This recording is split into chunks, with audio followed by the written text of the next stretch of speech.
Revelation, chapter 13. I looked and saw a beast coming up from the sea. This one had 10 horns and 7 heads, and a crown was on each of its 10 horns. On each of its heads were names that were an insult to God. The beast that I saw had the body of a leopard, the feet of a bear, and the mouth of a lion.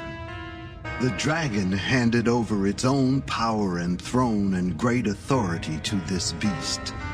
One of its heads seemed to have been fatally wounded, but now it was well. Everyone on earth marveled at this beast, and they worshipped the dragon who had given its authority to the beast. They also worshipped the beast and said, "No one is like this beast. No one can fight against it." The beast was allowed to brag and claim to be God, and for 42 months it was allowed to rule. The beast cursed God, and it cursed the name of God.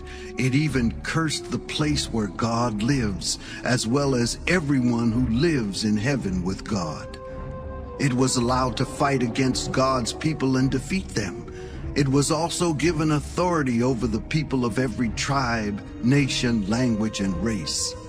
The beast was worshipped by everyone whose name wasn't written before the time of creation in the book of the Lamb who was killed.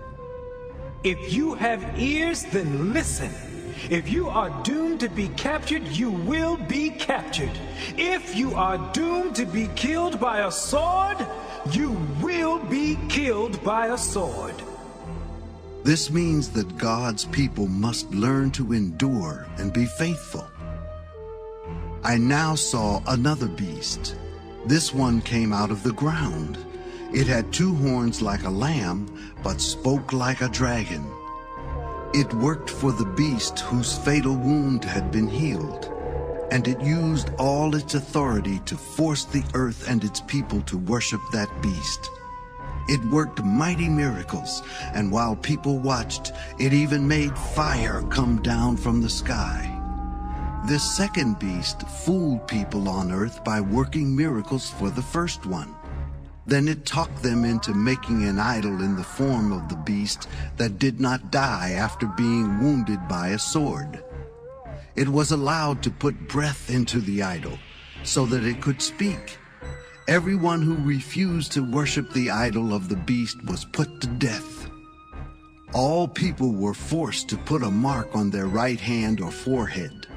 Whether they were powerful or weak, rich or poor, free people or slaves, they all had to have this mark, or else they could not buy or sell anything. This mark stood for the name of the beast and for the number of its name. You need wisdom to understand the number of the beast, but if you are smart enough, you can figure this out. Its number is 666, and it stands for a person.